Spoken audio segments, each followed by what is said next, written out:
for us. It's going to be competitive. It's the connecting to decentralized water systems or connecting decentralized wastewater systems. 22 million is available in that category. So it'll be competitive. We'd have to do a full-blown application after a preliminary application. As far as administering the funds, you can have council of government, so Land to Sky could be an administering agent for us, which helps because it's federal funds. There's a lot of hoops to jump through. You got to meet all the federal requirements, Davis-Bacon and other things. So, and Land to Sky is interested in this. You know, probably the biggest money payout at some point, but I think we'd only do that if you're getting approved on the application. There's a 2% application fee times the estimated cost. So, and right now, this is probably $1 million project to extend sewer lines to those 3 streets, that neighborhood there, including easements and repairs to the road. So it's a good opportunity. It's called a loan. The fancy word on that, revolving loan funds. Yeah, which it's technically it's set up as a loan. There's 0% interest, but that category that we'd be applying for would be 100% principal forgiveness. So it essentially becomes a grant. So it's a good opportunity. I just wanted to put it on here to see if y'all are interested in town staff, you know, pursuing this. Yeah, well, you know, you and I have talked about it some already, so I'm incredibly interested in making sure these underserved communities get some sewer access, especially since so many of these septics declined, or I guess failed really during Hurricane Helene. So it's a big thing. They've been asking for it for a long time, so it seems like a good opportunity to do so. Yeah, and we're doing some research on that right now. So, do you have any opposition to the pre-application? I think it's a great idea. Yeah. We've been trying to get something to happen on that anyway, and it just never quite Yeah, comes together, so I think. it's a good opportunity. Sewer would land on. Absolutely. So we'll keep moving forward. Already sounds good. Well, we got the okay to keep moving forward. Okay. So we appreciate you putting that on the Yeah. agenda. Thanks. And I mean, there's no guarantee we'll get awarded this. It'll be competitive, but we're trying to make the argument that these areas have needed sewer. I mean, we know there's septic issues on at least multiple households that are along some of these streets. So we know there's some definite need there, but we're trying to put as much of a case together that, you know, they're in, you know, distressed or somewhat distressed level as far as the amount of maintenance that needs to be done on them, and add that to the argument or application. So, all right, thanks. Sounds good. Any other questions, comments here? All righty. Item number 10, next week we'll have the public hearing and approval of the budget ordinance. Do we have any questions, comments related to that before next week? All right, we'll be looking forward to that. And y'all have the budget message, so that little narrative about the draft budget. We made some final tweaks based on that last revenue estimate on property taxes. So that actually went down just a very, very small amount, but it did. So we adjusted everything that gets impacted by that, like our fire appropriation, CIP, et cetera. It's not a lot, but so we just, you also have the email with the final expense calculation. So I'll have a brief presentation as I have in the past, just something really high level PowerPoint, and we'll have that ready to go. And it's been advertised, so it went in the Lightning, I think on the 28th, and I don't think we've had any comments or anyone come in to look at it yet, so. Sounds good. Okay. Any questions, comments from Mark? All righty, moving on to your town manager's report. Okay, thank you. And before I forget, I probably should have introduced her at the beginning. We have a intern with us for the summer, so we had advertised for the position, and we're happy to bring on board Blythe Edwards. Blythe's in the audience here, and she is a recent graduate of Wofford College and has enrolled at Western in their Master's in Public Administration program, which is a common track for people going local government management. So we'll have her here for the summer, and so happy to have her help. She's already been doing some of the research on the condition of the septic tanks on those streets for that potential sewer project. So among a lot of other things we'll be giving her to work on, so, and social media, so kind of maybe stepping up some of our things with that, so some ideas, so. We're glad you're here. So park repairs at the park, at the big park. So the ball fields are progressing. I know we were chatting a little bit beforehand. The fencing is starting to go up around the multi-use courts. They're well along with the fencing on the ball field, so that probably should be done very soon. And then hopefully it won't be much longer on the fencing on the multi-use courts. And then our next thing is the repairs to the bridge and the stream banks.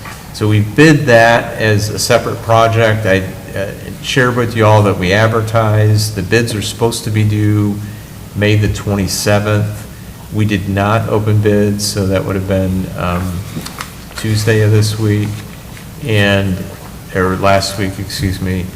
And the issue has been access to the bridge. When we did our pre-construction, pre-bid conference out there, we did that with potential bidders. They kind of go through all the logistics of doing the project. Getting to the bridge is challenging, because you really have to come with materials on the other side that's not where it's not attached to the bank. And we had to get that resolved to get permission to go through Copart is the company doing that, online car auction project out there. So they seem amenable now. I think we've resolved that to be able to cut across, break through the fence, and come along Hooper's Creek to get to the bridge, so it's not so cumbersome to get materials, because it's heavy to bring some of that there. So we've resolved that. We've extended the bid deadline, so now it's next Tuesday, June 10th at 2 will be bid opening. So hopefully we'll get some good bids on that, and I'll be sharing the results of it after that. Would have been nice if we had that sooner. I guess we might have to do, or we could cover that. Well, I'll see. We might have to do a special call to approve the low bid if we get a good, responsible low bid at that point. So I may need to get back in touch with you about scheduling that, because I don't know if we want to wait till that end of the year fiscal closeout meeting. That's probably taken a while. So I'll talk to McGill Associates about that, and you all. If we do have to do that special call to approve that lowest bidder, could we move up the budget clear out, so that's our no? No, because part of having it so late in the month is we To try make and sure get all we have those things everything paid, yeah. reconciled. So we're still, That's we're me. still cutting checks for bills. Yeah, no, I know. I mean, nice try, but no. Yeah, just because of logistics of having to reconcile all that, so it'd be nice. So anyways, that's what's happening, unless there's any questions on the park repair projects. But next thing I want to just comment on our street resurfacing, where we did the 3 streets out in Livingston Farms, North and South Sunbury Trail and Wild Meadow. North and South Sunbury Trail, Wild Meadow Road, which is a road that runs in between them. Contractor got it done. The paving job is good. I mean, we haven't done a complete walkthrough on it, but it appears that they did a solid job on it. We did have some resident complaints, and some validity to these complaints too.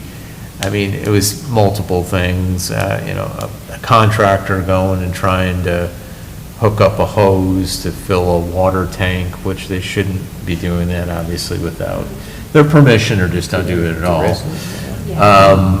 So we had one little issue about that. And then when they did the equipment along the road, some of the mailboxes stick out over the road, and they can't get the equipment flush up to the edge of the street, so I think they had to move some of the mail, and there was a complaint on one of them being loose or moved around. I don't know if there needs to be some repair on that. I know Jabo's already going out and looking at these things from Public Works, so, and then the last thing, and probably the biggest, was, it was a fairly messy job. Now, street resurfacing is not nice, tidy work, but not all of them do this, but particularly on smaller roads like that, we prefer they do one side of the street at a time, and a lot of contractors do that. They'll do one side, and then they'll do the other side, and the reason is you let traffic go by, and it's not as messy with the tack that comes off of it. They did both sides, and there was a good amount of tack that tracked out of there. And it was messy leaving, I think on Wild Meadow and onto Souther a little bit, and then down Jackson Road. Get on people's vehicles too. A little bit, I think. I don't know, your vehicle, did it get on? I did, sorry. And, I mean, sometimes that will happen. People riding on a paved area might get some tack up on the car, but it was messy. And they got it on those 3 roads. And I even saw some little chunks of asphalt that were on there, which, so it was messier, I would say, than normal. We've only had one other project once where we had a fairly significant complaint or issue when Underwood Road is a town-maintained road. There's some businesses, the car dealerships down Underwood. Well, that contractor had spread tack quite badly on the road. And you can just imagine a car dealership, and they were coming out of there, so that was bad. But, I mean, most of these go without any significance or any major complaints, but, so for future reference, to do one side of the road at a time where it's feasible to do that to help eliminate this. I'm not sure what can be done with the tack that's on the road. I mean, it wears off, and little bits of asphalt. It's not huge amounts, but there was little chunks you could see in some places, and that'll wear off too. But, so, the contractor has been made aware of these complaints or issues, and if there's anything we can do to clean it up, we will. I'm not sure there is, though. And any specific issues, like a mailbox damage, just if we could get the residents' information and check that out. So. Who was the contractor That's what I for wanted this? to know. Trace and Company. They've done They've done work. work. They've done work They've for us done work before, and for they've done good work. I mean, we hadn't any major complaints or issues with prior jobs. They haven't done a lot, but they've done some. So with the issues with the mailbox, did we moved the mailboxes, or they did? They did, so they can get the equipment to fit by. And then I mean, I guess we can fix it, but, I mean, in the future, I really feel like it should be them to go back and fix this stuff. Or the mailbox has certain specifications where it's not supposed to stick over the road anyway, so it's kind I of, see. you can go online and find out exactly how far it's gotta be, how tall it's gotta be. Was it over Because when I those put mine specific in, I ones? had to do it 3 Oh, I see, times. yeah. Yeah, it was sticking over the Sticking out road. over the Yeah. road. And, I mean, it's like an unintended, Yeah. like some people, they put their mail by, they're not thinking, well, it needs to be flush to the Sure, road and not sure. sticking over at all.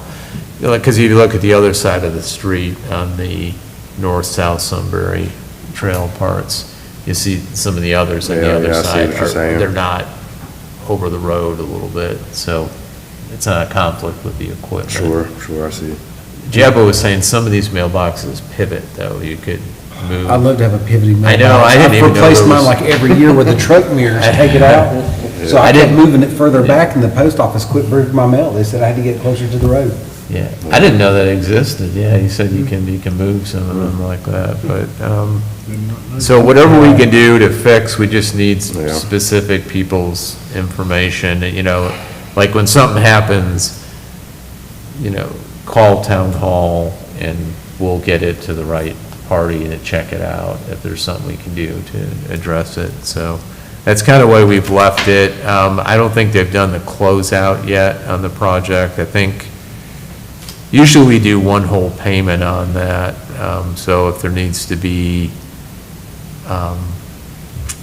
it would like, would they hold on to some of the retainage on there, we could do that if there's some punch list items like this that need to be addressed.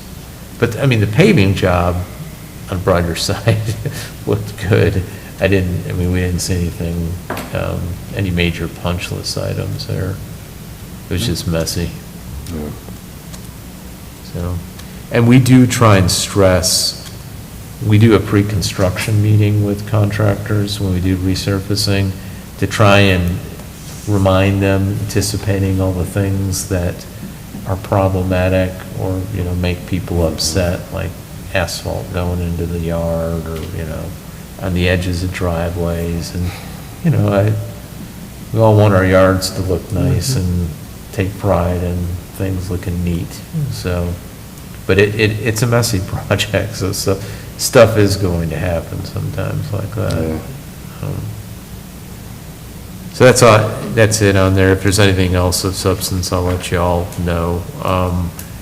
The next thing I was going to talk to you about, I know we had a couple residents here at the public input last month about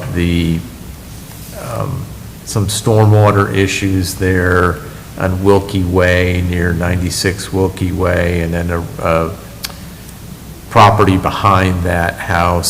So is, you know, Mr. Todd and Mr. Blanton were here about that. McGill is still evaluating, like, what might be a suggestion or improvement, and this all precipitated, remember the culvert was blocked up. So they're looking, they're analyzing it. Jablo's taken some measurements too and submitted that. And so we're waiting for some suggestions on it, kind of pushing them on it. I got another email today from Mr. Blanton, just like showing pictures from the last rain, water coming through the area. I mean, some of this water does move through there because it's downhill and it's an area that drains. But, you know, we want to look at the whole picture here in light of the restriction on the culvert What about the before. house? Pardon me? Any issues within the house again?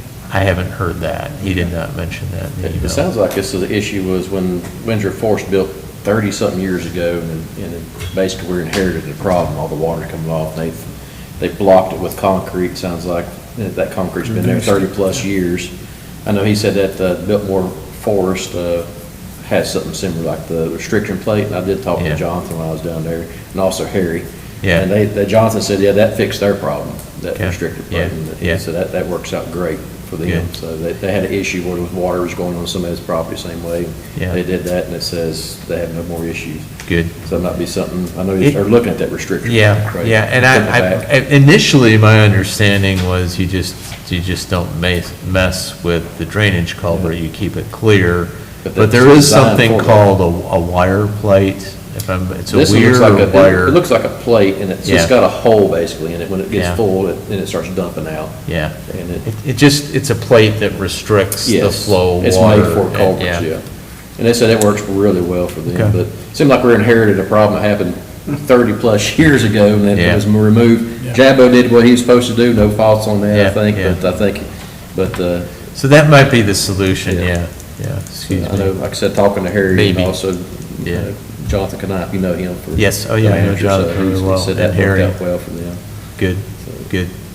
So we'll come back with McGill's recommendation on it. I do want them to look at that at least as an option on this, if they think that would help. The thing we just want to be careful is not ponding the water and affecting the property owner across the street, so that they're okay with it, so. But that's in process, I just want to let you know on that. And Mr. Bland had emailed me some pictures, and so I just let him know, and Mr. Todd, the status on that, so. Next thing, unless there's any other questions on that, on Town Center from last month, I mentioned, I think the next day I was going to meet with Martin Lewis from Lewis Real Estate Group, who was our developer of record that we had under contract before. Had a very good meeting. We answered his questions, Eric Rufa and I did, and they want to take another shot at this. And since, he said Will Bowie, Will's with WGLA Engineering, and for those of you who are new on here, he was the engineer working with their team before the whole time.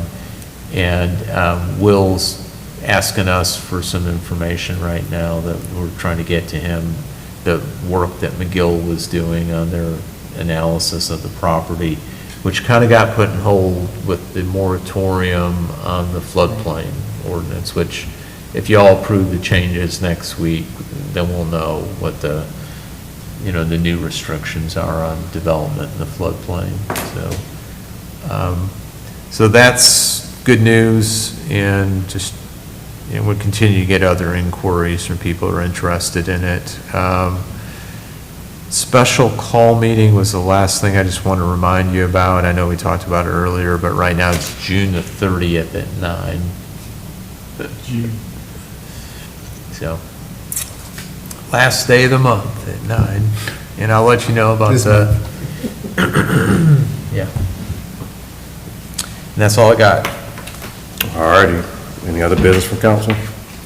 Well, I'm glad that Will Bowie's back on doing what he's doing, because I felt like he did a tremendous job, and Yeah. he was looking out for everybody's interest. So Yeah, I hope that works out. I really do, and just, I don't know if they've got an investor lined up, and they would need to, I think, but I feel like there's somebody or something they're working on with that.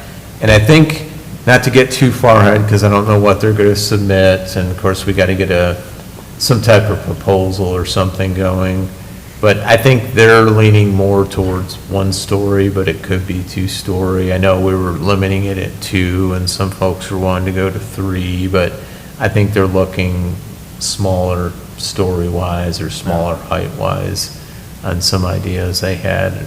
So they didn't articulate who, or, like who for tenants or businesses. And I've let them know, remind them about retail strategies being a resource, so we're looking for prospects. But I was gonna say, I hope the Anchor's not a convenience store again, but we'll see Yeah, what it is. I don't think so, but I mean, I don't know what they're gonna come back with at this point. We did talk a little bit about some of the saturation maybe that's going on in the market. I mean, we got Sheets, which is huge.